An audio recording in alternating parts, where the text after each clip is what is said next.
maybe some of these black triangle reports, which could, of course, be military.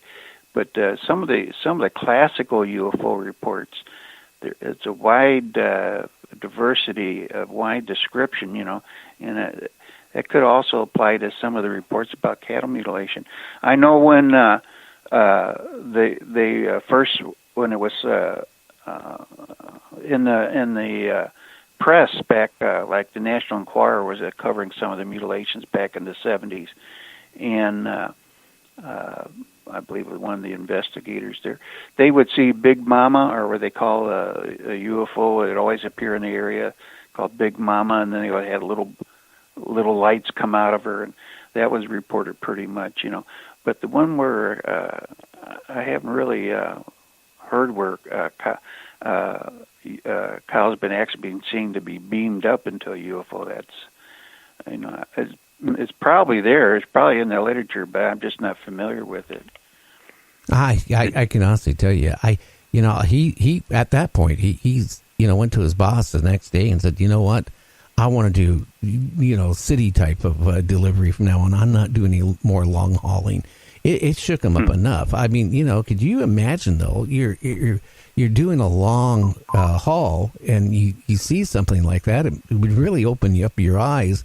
Something out there is happening. Oh, definitely. Yeah, and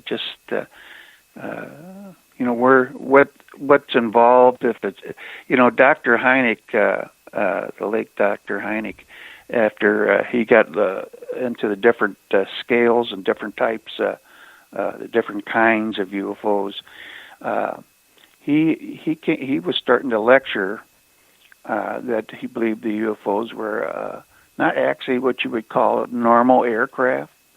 He referred to them as M&M, meaning metal and magic. There's a certain quality about them. Either the people behind them are so advanced technologically that they've gotten into aspects of quantum physics, and they can actually use atoms and different substrantum physics as their to their beck and call. You know what I mean? So they can it seems like they can pretty much manipulate physical reality.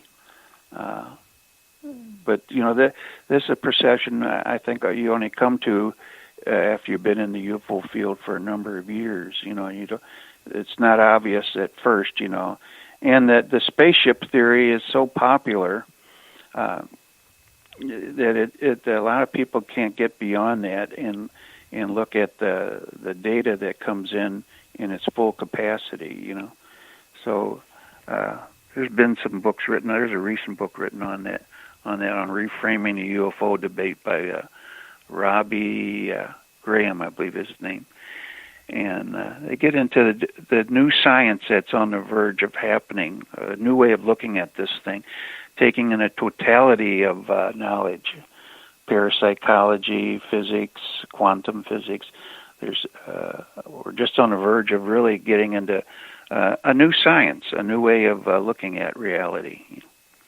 Well, yeah, it's just, if you open your eyes, the people out there, UFOs, the way they transport themselves, again, we don't know every time somebody sees a UFO if it's from off-world or from our own planet, military, or are they coming through worm holes, or are they coming through black holes, or from portals, or that's, all the things that, you have to really think about. But I will say this, Steve, it's gotten strange. Like I mentioned before we went on the air, I got in my broadcasting career doing paranormal back in 1976. I thought I heard everything. But in the last 2 years, since I was retired, a friend of mine talked me, come back in and do radio. And, I've heard in the last 2 years, instead of these UFOs being 100 feet or 30 feet in diameter, now I'm getting reports from people that these things are almost as big as a Walmart shopping store. And I don't know if I buy that one. I do. I mean, there's been reports out there. I don't think people are making this up. these humongous UFOs, and they appear out of nowhere. It's like they're there, but nobody sees them until all of a sudden it's like, wow, here we are. Yeah, there's been reports of humongous football stadium-sized UFOs, and but that's been reported by airline pilots. I think there was a Japanese pilot up there towards Alaska that's seen a humongous UFO. And no, there's no doubt that people are seeing all shapes, sizes, and varieties, and it just makes you wonder, either we don't understand the nature of UFOs in its fullest capacity. A lot of them appear to be ships, spaceships, and I think it's because it's the way we... C.J. Jung, the psychoanalyst, he was talking about synchronistic phenomena, meaningful coincidence, and archetypes, symbolic archetypes. And he believes that mankind creates these archetypes. It's seen in religion, too. A lot of your legends and cults, Christmas, Easter, a lot of, there's been multiple messiahs down through the centuries. These are archetypes that mankind creates. And he thought, well, maybe, the puzzling aspect is the physiology of the UFO. But he said it seems to be a component also with the archetypical or metaphysical aspect. And he kind of suggested that in some ways we are creating the phenomena with our own minds. I know that sounds kind of, most people that are set in the spaceships are coming here mentality find it hard to accept, unless they're familiar with Carl Jung and some of his books. But it makes sense to me because there are just too many strange things about the UFOs that shows that they're probably part of our very nature on the one hand. But then there's another hand where a lot of these things are very physical. I think the black triangles probably could be a military invention of our own. They seem to just start up sometimes in I think they were becoming very obvious about in the 70s, and more people were seeing these black triangles. Oh, yeah. So, I get reports all the time, from my listeners. They see a UFO, and it is these huge ones, not the small ones anymore. So that's the interesting part. And again, maybe they're cloaking themselves, or maybe I don't know. Maybe from the standpoint they come into our atmosphere, they maybe lose their cloaking for a while. Maybe they're having malfunctions. Maybe they want to be seen, and that's why people are seeing them.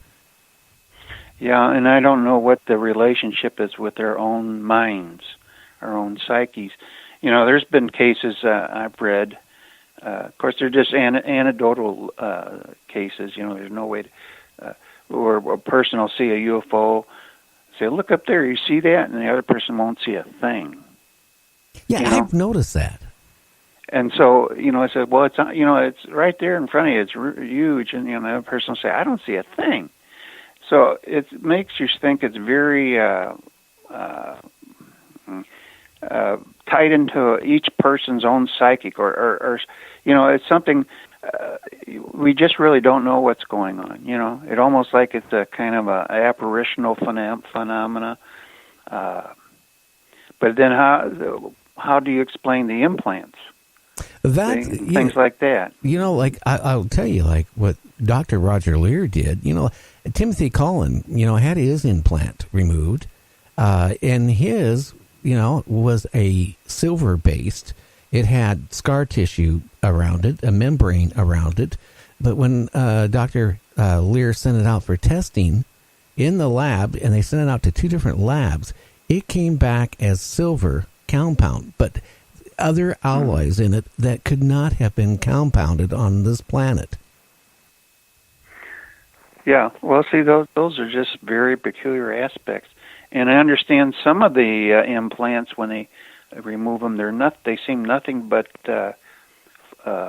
jelly or blubber or some kind of fatty tissue, and they can't see no way that this thing could be receiving a receiving device. Sometimes they'll contain a little more elements in it, like iron or something, but nothing unusual.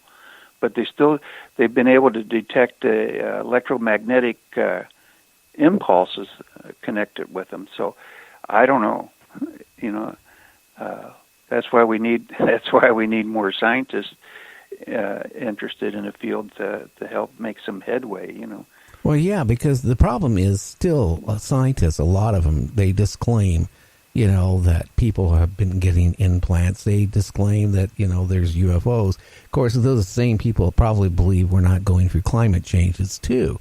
But, I will say this, Steve, myself, in the 70s, mid-70s, I took a job in North Carolina. I lived in Seattle at the time. I was married. I took a job. I didn't like it. My wife didn't like it. So we decided to come back from North Carolina, New Bern.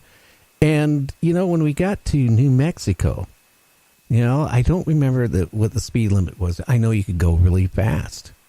And, I was going really fast. And all of a sudden, the car inside lit up to it, hurt your eyes. And all around the car lit up. Now, the first thing I figured, it's going to be some type of law enforcement helicopter.